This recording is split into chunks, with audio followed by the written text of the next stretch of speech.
What's going on today, guys? My name is Network Brando, and today we're going to be doing a video on some networking best practices, specifically network segmentation through the use of virtual local area networks, or VLANs. Now, to begin, before we do anything, any configuration in the firewall rules or any VLAN creations, anything like that, we're first going to draw out how we want this network to look, and how I think I'm going to, I roughly be using it here at home. So let's go ahead and draw that out. Now, I don't have Microsoft Visio on my personal computer here at home. So we're just going to hop into draw.io and kind of whip something up here to get a rough idea as to how we want this network to be segmented. So we're going to jump into draw.io. And we're going to go ahead and just start creating a few networks. I'll speed this up here so you don't have to watch me do all this. This is, again, I'm not a network architect by any means. This is, at the time of recording this video, I am only a network engineer level 1, so I am by no means a network architect. However, I think I can do some basic network drawings here to give me a rough understanding as to how I want to segment and separate these VLANs.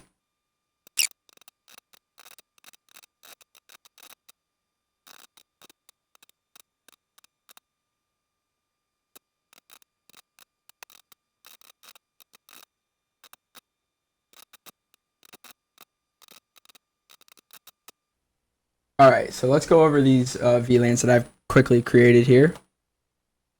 Now, as you'll see, we start with the default VLAN. Again, these IP addresses are just rough ones for this demonstration, not what I'll actually be using in my home network. Just for security reasons, I don't want to share all of these subnets. However, Ubiquiti does default to the 192.168.1.0/24 subnet. So we'll just go ahead and make this. Will be our default VLAN.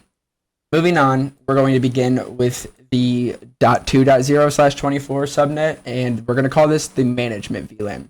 The reason for that is I plan to put a network attached storage here, probably TrueNAS, as well as a twin gate appliance, more than likely, or twin gate controller, more than likely being hosted on like a Raspberry Pi or something, that will give me zero trust remote access into my network. Moving on, we have what I called here the work VLAN. This is just kind of me working from home, and which is why I named it work VLAN.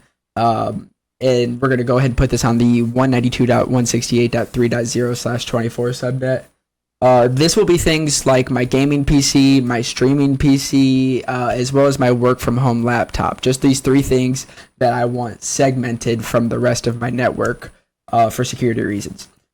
Then we have the IoT VLAN. This, of course, will be all of our IoT devices, things like our smart thermostat, smart fridge, things of that nature. Moving on, we have this Pi-hole VLAN that I'm calling it on the .5.0/24 subnet. Basically, it's going to be a DNS server hosted on a Raspberry Pi, Pi-hole. Many of you might be familiar with this.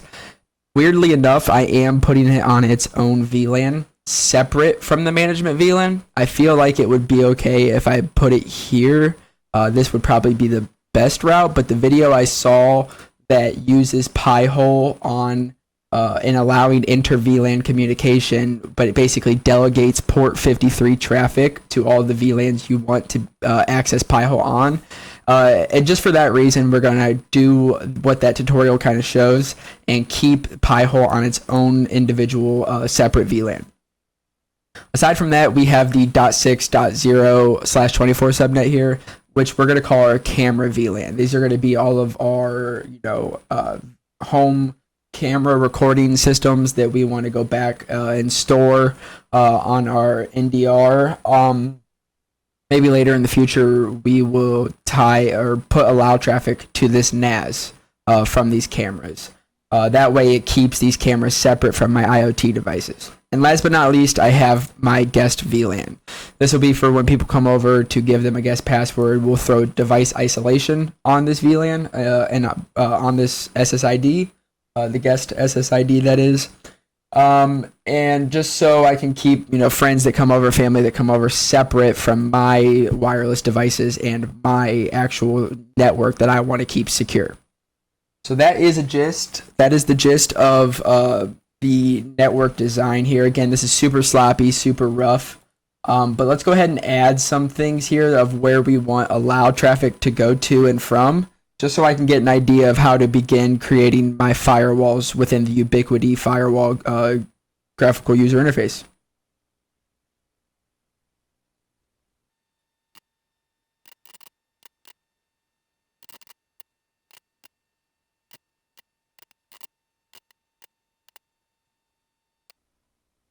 All right, so this should be this is going to give me a rough idea as to how I want my allow firewall traffic to kind of work. This is just so I can visualize how I want my allow rules to kind of go throughout my firewall policy set.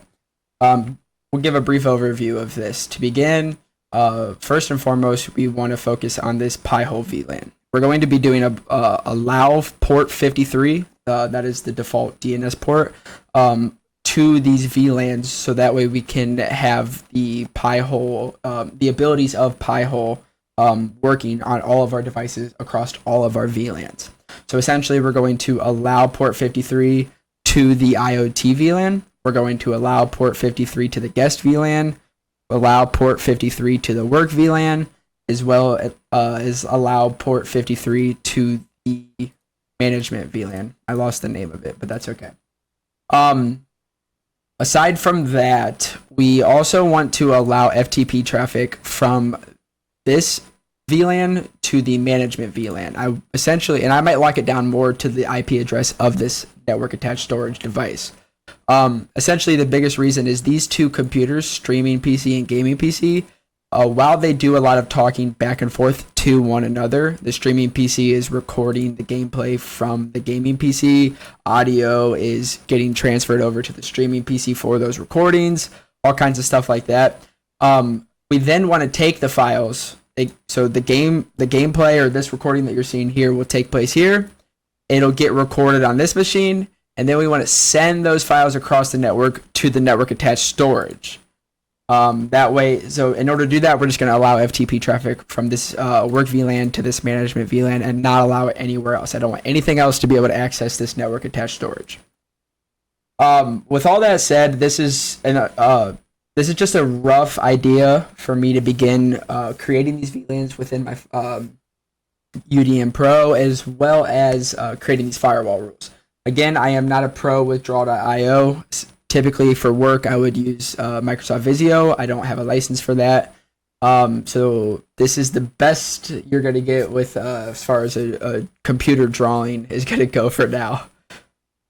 For the sake of this video, we're going to go ahead and log into our UDM here, and we're going to begin creating our VLANs. First, we're going to click on Network, and we're going to go down here to Settings. Now, here's where we're going to make all of our VLANs. We're going to click Networks. Now, I already went ahead and did this, changing the IP addresses to what is in accordance with these VLANs I did on the diagram over here. More than likely, when I actually implement this into my home network, we're going to go to the 10 dot. So I just want to use these 192.168s just strictly for examples for the sake of this video. So to begin, we have our camera VLAN, just like depicted here on the right. We have our guest VLAN, our IoT VLAN, our management VLAN, Pi-hole VLAN, and our work VLAN. Again, all the subnets are in accordance with the diagram over here on the right. Now, for the fun stuff. Ubiquiti's firewall rules are not great. I don't like the GUI. I can't even monitor traffic to troubleshoot to see if things are working or not. I'm used to the Palo Alto firewall graphical user interface, as well as things like pfSense, stuff like that. I don't have crazy too much experience within the Ubiquiti firewall environment, but I think with what we have here, we can get it to work. So, like stated before, first thing, the biggest advantage of VLANs is the ability to block traffic from one VLAN to another, to segment devices within our network, hence the name virtual local area network. So the biggest thing is going to be these blocks. We have a rule for block our IoT to everything. So that's going to lock down the IoT network from any of these other VLANs. We also want to block guest to all of these VLANs. And this is like, this drop invalid state is just one of those things that you need to do within Ubiquiti in order to get things working, as well as this allow established and related states. I'll have tutorials linked on those things in the description below. Aside from that, the stuff that makes all these arrows work is going to be these types of rules, these allow or accept rules that you see here. So we'll start, it's a top-down rule set just like most firewalls are, so we'll kind of start here at the top. We have allow guest to Pi-hole. So actually we're just going to go through all the Pi-hole ones. So we have allow guest to Pi-hole, we have allow IoT to Pi-hole, we have allow work to Pi-hole, we have the allow management to Pi-hole. So that should be 1, 2, 3, 4 networks that all have access to the Pi-hole VLAN strictly over port 53. Now, after that, we want to allow the default to all VLANs. That's, again, something we needed to do within the Ubiquiti firewall environment to get things working. Now, this one, as I stated before, I want my 3 PCs here, my work from home laptop, my streaming PC, and my gaming PC, which is my main work PC that I edit on and all those stuff like that, to be able to print to my HP printer, which I have located on the IoT VLAN. In order to do that, we need to accomplish this arrow here that comes from here over to here to allow print. And where is that rule here? Allow work. Back here. Allow work to printer. So I have I believe it was the IPP protocol, the printing over the network protocol, allowed specifically from this network here, any of these devices that sit on this VLAN, to be able to use that protocol and go strictly to the printer. Nothing else on the IoT VLAN. So I have that locked down to the static IP address of the printer. And what else do we have here? Allow work to printer, allow work to ping the printer. That was just for testing purposes. Lock that down to the ICMP protocol, just so that my work computer can ping the printer just to test that it was getting online and stuff like that. More than likely, I'll remove this rule when I actually go to production here at home. Allow work to ping IoT, again, just testing purposes. We can delete those later, and that's really it. Now, I don't yet have the allow FTP rule implemented, and the reason for that is I don't have the TrueNAS network attached storage set up yet. That'll be in the next video, as well as a video creating the Pi-hole device as well. Both of those should be coming out here soon. So go ahead and drop a like, hit the subscribe button if you like any of this stuff, and tell me in the comments where I went wrong. You know, one thing that I was confused about, that I tried to look for online, is where should my access point sit? Currently, I have it sitting in for this demo at least, in the IoT VLAN, so it can go strictly to these devices. But the problem with that is if you click device isolation on the broadcasted SSID, you now just blocked the AP from accessing the wireless clients, which is obviously not what you want to do. So the question that I've been trying to look into is, should my access point sit on my management VLAN and then allow, you know, that kind of these wireless devices to connect up to that AP? So stuff like that. If you have any suggestions in the comments or anything like that, let me know. Aside from that, thanks for tuning in.